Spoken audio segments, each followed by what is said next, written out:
Some brands offer you low finance, or cashback, or servicing. Renault don't do ors. We do ands. The Renault Kadjar with 1.91% APR and €1,000 cashback and 3 years servicing, saving you thousands. Renault, the brand with the ands. Visit your local Renault dealer. Finance is made under a hire purchase agreement. Terms and conditions apply. Deposit required. Subject to lending criteria. See Renault.ie. Listening to Coffee with Kenobi, you are, with Dan Z and Corey Clubb, the podcast you're looking for. This is. Yes.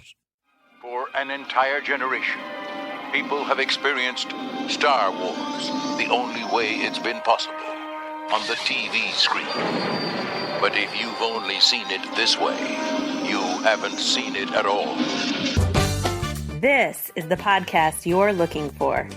We've been waiting for you.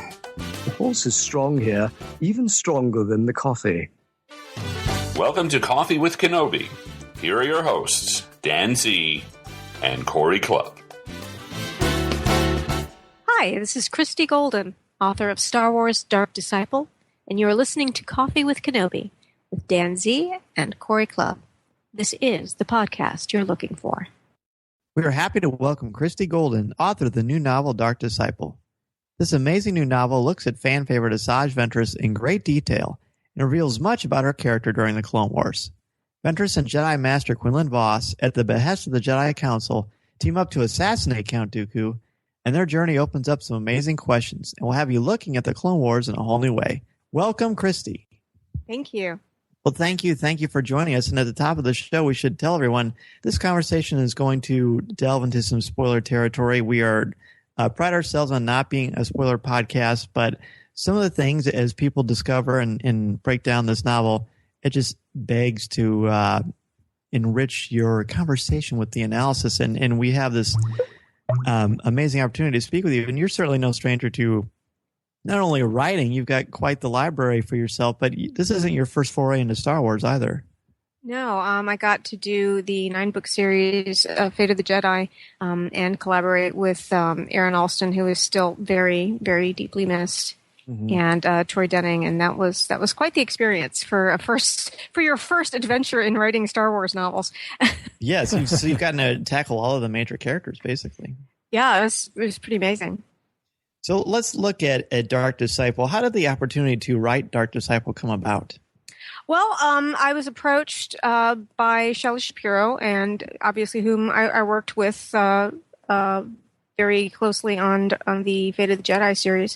And she thought it would be something that would be very suited to my interests and my talents. And it sounded really great. And when I got a chance to look at the scripts and the cinematics, animatics, it was really quite exciting. It was a very deep, rich story, and it was very well fleshed out and had a whole lot of my favorite things. So I was very excited to be invited to do it. And very much so. These are two characters that I personally, I guess I can't wrap my mind around them too much a little bit. And this book was fantastic in doing that. Asajj Ventress and Quinlan Voss, they're such great characters. What is it about them that you find so compelling, and what are some of the challenges of writing these two characters? Well, the biggest challenge for me, especially with Ventress, is she is so well known and so well loved. To tackle such a major storyline about her was a little intimidating, because I knew she had so many fans out there who really wanted to see her again, and to have something that they would really enjoy and could get behind. So I knew that I had to treat her with the respect that she had earned through her growth in the Clone Wars. Both of them were wonderful, wonderful characters, and they have so many similarities that you would not see on the surface. And both were very well developed. Of course, we had so much of Ventress that was already aired that I got to just, sit down and binge watch and really steep myself in. And we only had the one episode of Quinlan that had made it to the air, but they had this full arc. It was obvious they wanted to take him to this this very challenging and interesting place. And so it was all there, but it really was just exciting to delve into them and to try and think like them, and what would they say, what would their body language be, and things like that. Definitely. And I think it was even more unique because, like you said, you've got two extremes. You've got Asajj Ventress, who's incredibly popular, a huge fan favorite, and rightfully so.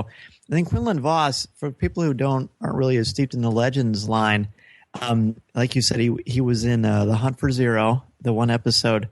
But I didn't know much about Quinlan Vos. And when I knew that, wasn't it Comic-Con last year that they announced this book? Yeah, I think so. Mm-hmm. Yeah. But when I knew that Vos was a big part of it, I thought, okay, I was sort of ambivalent. But boy, did you bring him to life. Thanks. And he's one of my favorites now. I just was cheering for him. I'm hoping that they let you jump back in to talk more about Vos, but we'll get to that later. Let's look at Dark Disciple much more closely. Let's talk about the decision the Jedi Council has handed to Quinlan Vos and the moral and psychological dilemmas inherent as a result of this. Yeah, this book really hits the ground running, and even more so the scripts did. I mean, the scripts really just opened with Quinlan Vos coming before the Jedi Council, and bam, here it is. And I remember thinking, whoa, this is a big turn. And one of the nice things that you can do with a novelization is you have so much more room, and you have the ability to get into different points of views and, create characters or scenarios that help move the storyline forward. And one thing I really wanted to do was open with something that would at least help us understand why the Jedi Council wanted to go this way. And now it just now occurred to me, this shows you something, that perhaps there had been some other arcs and storylines that we didn't know about that might have made the Jedi come to this decision. But for now, those are not canon, and I got to create, as they say, the inciting incident, which is the wholesale slaughter of refugees.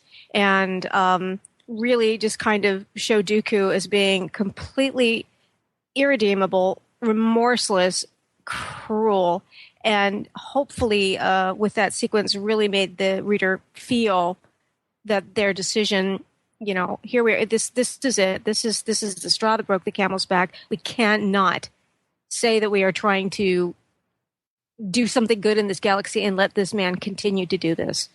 So yeah, it was quite the decision, and I think it really does start the whole thing off with a bang. It does, and I thank you for using initial inciting incident. As a teacher of literature, I love it. I love it. Again, we talked about Ventress and Vos in this, and coming into this, we know there are two different sides of a different coin here. And, I'm going to pull from what I think Dan wrote on StarWars.com. It has a very Romeo and Juliet feel to it. The chemistry is flipped in a sense that we have the light side and the dark side. And you do such an amazing job of bringing these relationships together. And what are some of the insights and how you brought this chemistry between these two beloved characters? It's interesting that you use that, because I think one of the most interesting things about this is the fact that the dark side and the light side really aren't that far apart after all. And we see that even with the Jedi's decision to send Vos on this mission. And, where is too far? Where is the line? Where does the line need to be drawn? What is too much? And by the time of this story, Ventress has come very far from where we first met her in the very first episode of the Clone Wars. Mm-hmm. She's gotten a lot grayer. And in the course of the book, we see Quinlan get a lot grayer. And so I think that's interesting, is because it's Star Wars has always been about how these things are so clearly defined. And with characters that are they're chronologically older, and they're certainly fully realized people.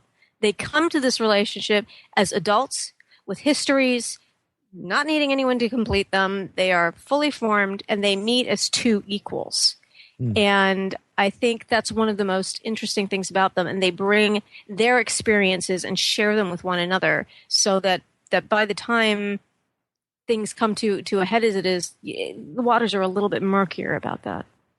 Most certainly. And so you got to sprinkle, I mean, you mentioned the the animatics and the scripts, but you got to put a little bit of your own view of these characters into this chemistry as well.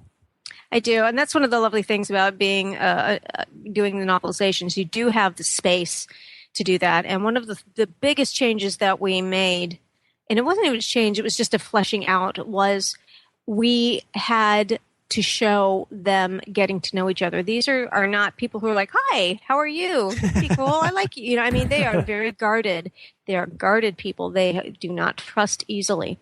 And for them to, you know, even work together, because they both work alone and they're known for working alone, for them to both work together, respect each other, develop a friendship, and then fall in love, that deserved a lot of time and care.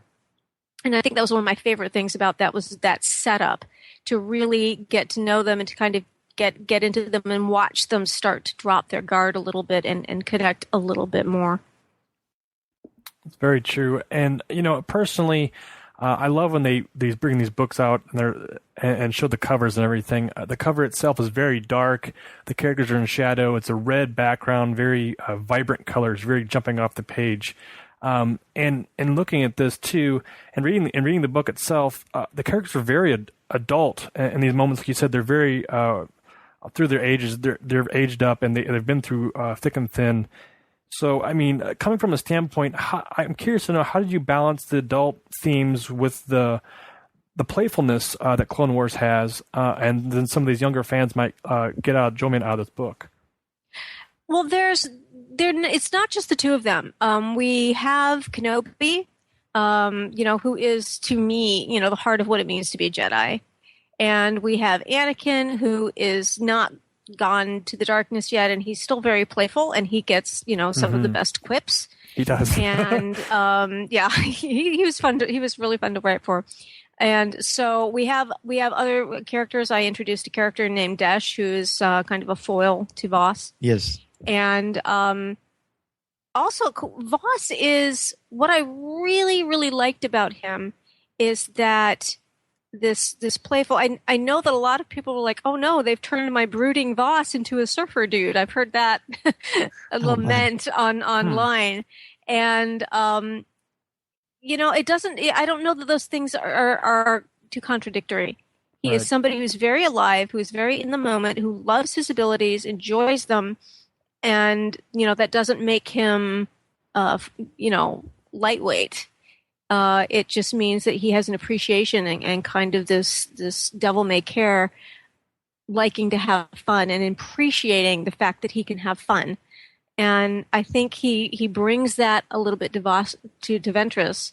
And the banter, there was a lot that was already there, but it was so easy once I got the rhythm of their back and forth and that little energy between them. It was so easy to write extra scenes for them, and so much fun. And I really just did love that kind of back and forth that they did. Well, it's fun for us as readers and as fans. And I think what happens with Voss throughout the course of the novel, it makes it even more tragic because you set him up in the way that you did. Yeah. And we talked about how there's a little bit of the dark and the light side. They can be very similar. They dance very well together at times, whether that's a good thing or not. I think the novel will show you. But the one person who's there's no doubt as to his intentions, that would be Count Dooku. So what kind of character is Count Dooku for you? And what is it like to write someone who is paradoxically charming and evil? It's kind of one of my favorite things to do. You know, I think I remember having a conversation with people, and I was like, you know, why are the Nazis perfect villains?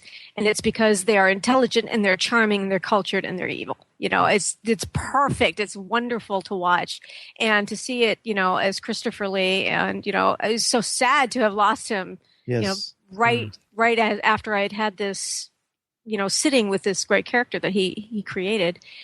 And, that's the thing important to remember, is that no matter how cultured and refined and elegant and sophisticated he is, he's very cruel, and there's no kindness in him. There's that one glimmer, which I remember seeing in Clone Wars, where he actually protests a little bit to Sidious about killing Ventress.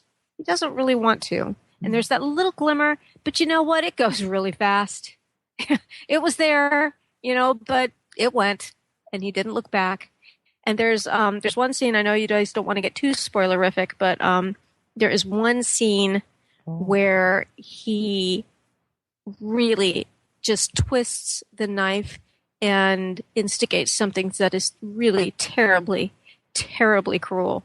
I know exactly what you mean. Yeah. You're talking about exploiting Voss's abilities, aren't you? Yes. Yeah. Mm-hmm. Oh, yeah. Good choice of words, by the way, twisting the knife. You know, it's just, and he knows he's going to do it. That's the awful thing about it, is he doesn't even have to do anything.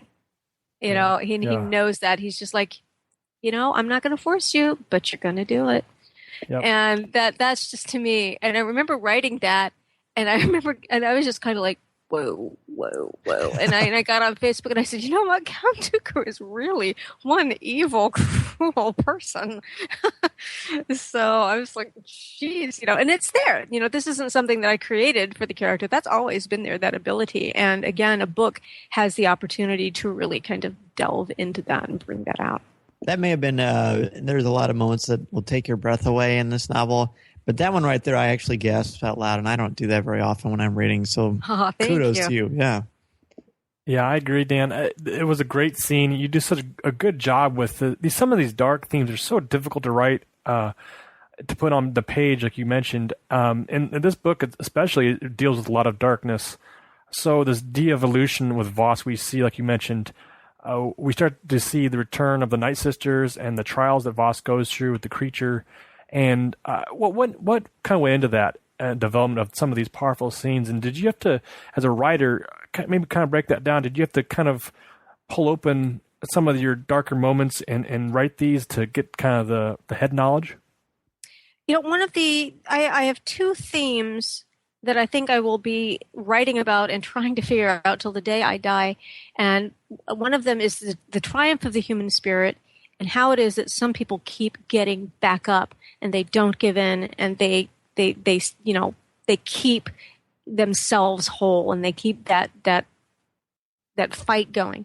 That fascinates me. And the other thing is how is it that good people do bad things?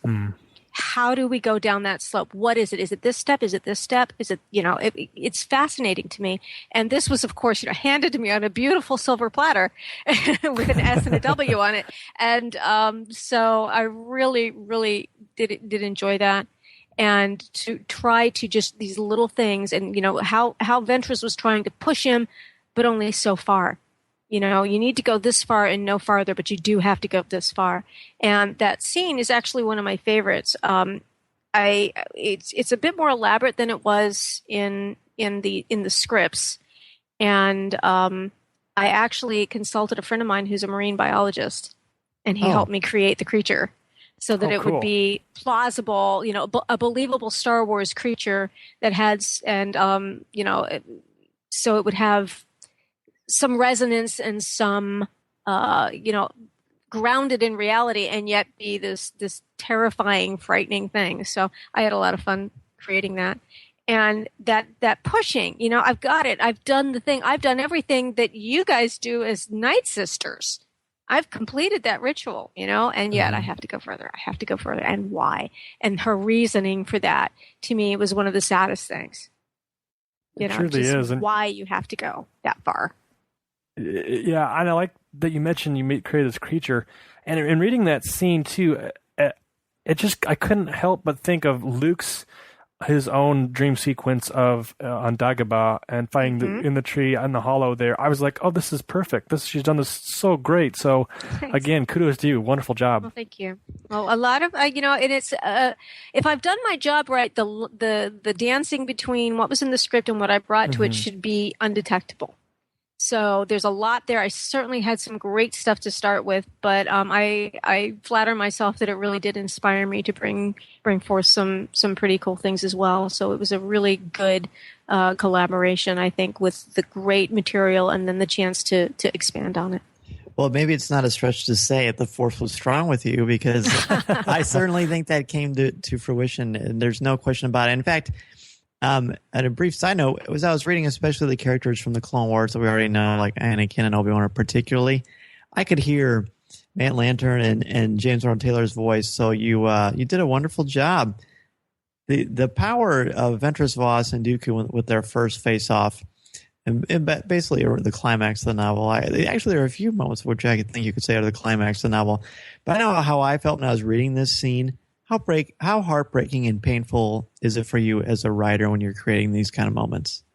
I hate them. I mean, I love them and I hate them. It's like, I am a firm believer in, I believe it was Robert Frost who said, no tears in the writer, no tears in the reader. Mm-hmm. And I certainly wept a few times at this and felt the gut punch. And I think that's because part of my writing, I am I'm theater trained. And so I kind of drop into the character and I try to, feel the character and experience things the way the character does, almost like I'm acting the part when I'm writing. And to really, I know I've done it well when I can feel my body reacting to it. Mm. When I just feel, that feeling.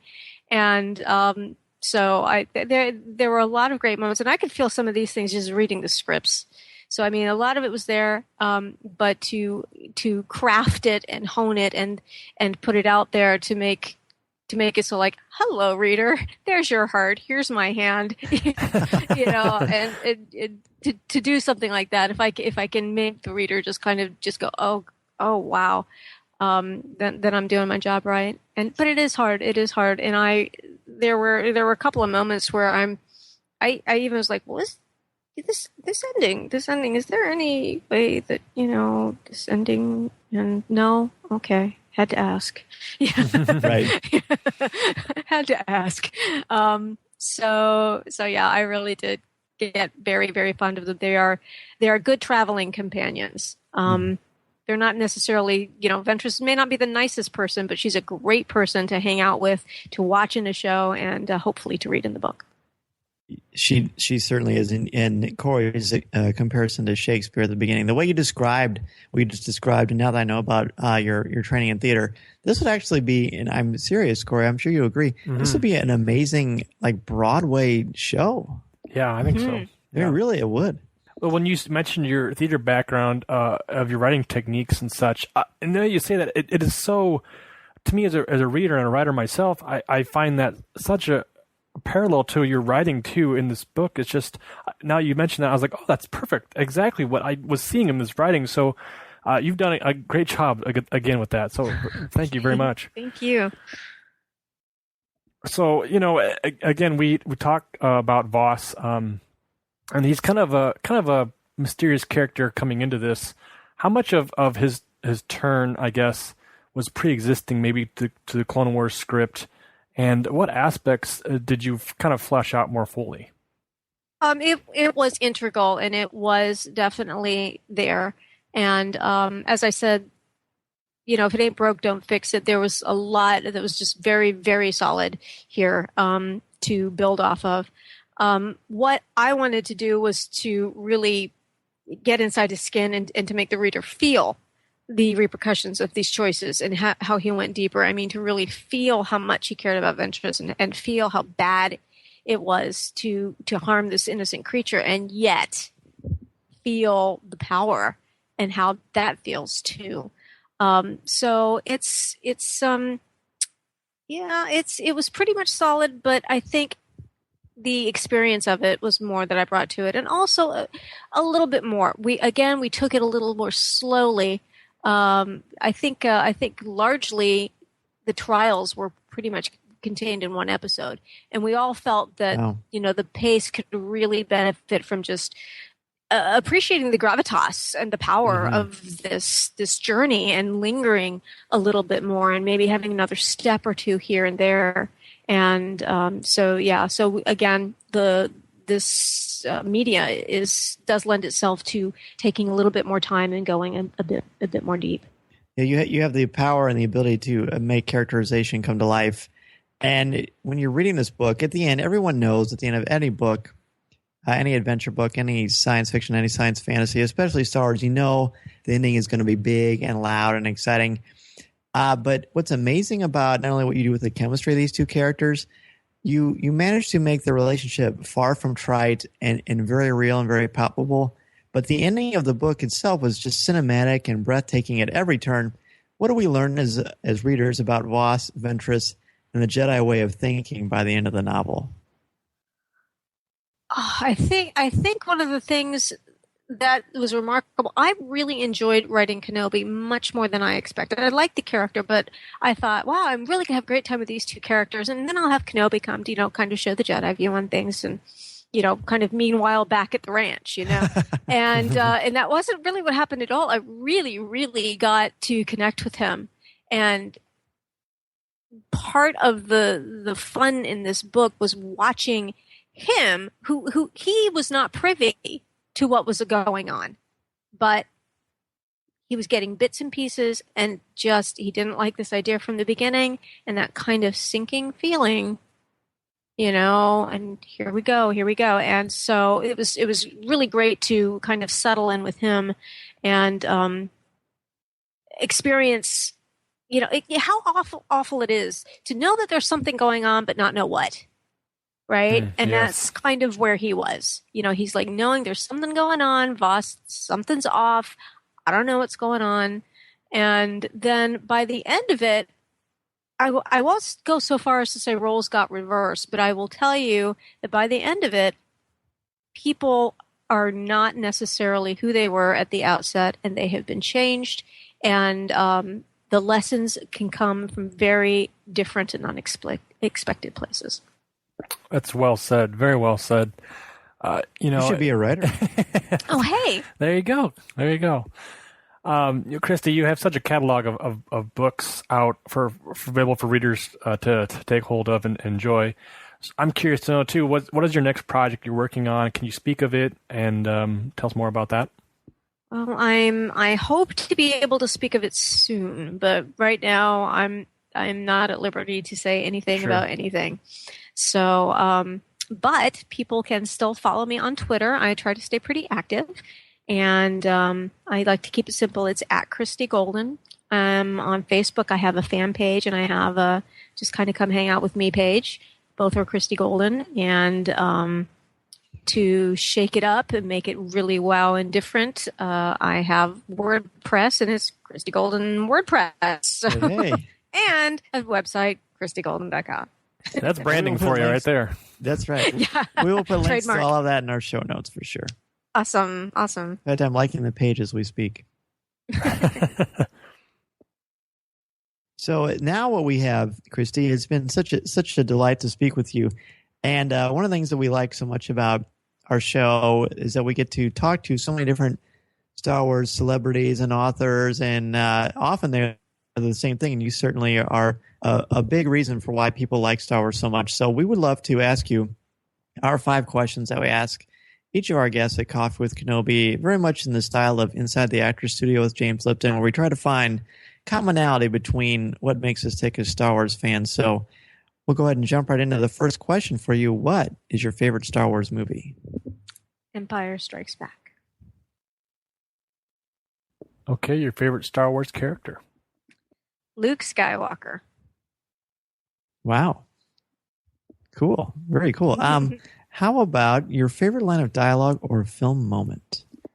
The scene in A New Hope where Luke is watching the sunset, and the music is so amazing and the lighting is so fabulous, and he's just looking at the suns with this this longing to go and to become and to grow. And it's something that got its hooks into me, and for me, it's like one of my top favorite moments in any movie. If you collect, what are your favorite collectibles that you own? Well, I actually don't, but I have a funny little story for you. Sort of along those lines. I was 13 when I first saw Star Wars, and when I was 15, I wanted to be Princess Leia for Halloween. And of course, back in this day, they didn't have downloadable patterns online or tons of photo references. I just had to remember what Leia looked like when I saw her 2 years ago. And so I created the most homespun costume in the entire world. And I went to like a florist shop, and those those little things that you can stick your flowers in. That was like the honey bun part of the hair. And I wrapped yarn around it, and it was so amateurish. And you know what? I cannot bear to part with that. I still have that somewhere. And so yeah, I still have my 15-year-old Princess Leia outfit. Well, those are the things that mean the most because you can't put a price on them. They're just personal, and they speak to you. Yep. There was nothing that, it was just a pure labor of love from somebody who knew nothing about how to do a costume. And so yeah, it was a important, as you say, important pivotal time in my life. Love it. So what particular messages or themes about the Star Wars saga resonate or speak to you? I have always been fascinated by the Force. And that's really from the very first movie through Luke Skywalker becoming a Master Jedi, through the EU, and getting to wrestle with this in Dark Disciple. What is the Force? What is good? What is evil? As I told you, these are questions that just I love. I could ponder them, 6 ways from Sunday. And so the whole idea of the Force and this power and energy, and what we can do with it, because the Force isn't just a good thing. Obviously the Sith can be very powerful in the Force, and so what is it, and what makes it good, and what makes it dark? Do we make it good? Do we make it dark, or is it already? So yeah. As I said, I could go on for a while. So you mentioned you're online on Twitter and Facebook and such. How else can folks get a hold of you if they want to get maybe something, one of your books, or is that directly from your website? Yep. Just go ahead, and there's a way you can order on my website. And I have quite a few books. I have a lot of old ones that are out of print and hard to find. And I have just recently moved, but I am opening up the store. And I have made the decision that despite the chaos in my life and heading out to San Diego Comic-Con and not so long in the future, I am going to go ahead and try and sell some books from the website. Wow. Dark Disciple. I cannot mail them before the pub date. So if you wanted it right now, it would be best to pre-order it so that it would arrive in time. Yeah, so. And yes, we will certainly have plenty of opportunities on our website to direct it your way through Amazon.com and all the great places. And the book comes out July 7th, correct? July 7th, 7/7. Oh, cool. How about that? Well, Christie, it was such a joy and a delight to speak with you, and we look forward to seeing what you come up with in the future. And we certainly hope this is not your last novel in the Star Wars universe. Oh, thank you. I hope not either. This has been amazing, and I've really enjoyed it, and I would love to tackle some more. Great. Well, thank you so much for having a cup of coffee with us here at Coffee with Kenobi. Coffee with Kenobi. Chewie, get us out of here!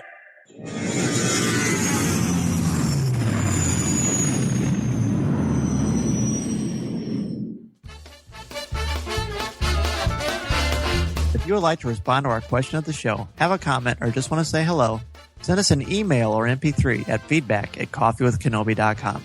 Or if you have a specific question or comment for either of us individually, email us at danz@coffeewithkenobi.com or coryc@coffeewithkenobi.com, or visit us at coffeewithkenobi.com and click on the Contact Us section, or comment on one of the stories featured on the site. If you enjoy the show, please write a review in iTunes or Stitcher. You can also like the show on Facebook at facebook.com/coffeewithkenobi, as well as keep up to date at our Twitter feed at Coffee with Kenobi. You can also find us on Tumblr at coffeewithkenobi.tumblr.com. If you enjoy the jazz music, the album is Eye to Eye by Steve Torok. Give the evacuation code signal. This podcast is not endorsed by the Walt Disney Company or Lucasfilm Limited. It is intended for entertainment and informational purposes only. The official Star Wars website can be found at www.starwars.com. Star Wars, all names, sounds, and any other Star Wars-related items are registered trademarks and or copyrights of Disney and their respective trademark and copyright holders. All original content of this podcast is the intellectual property of Coffee with Kenobi unless otherwise indicated. This is the podcast you're looking for. There's no one here. Move along.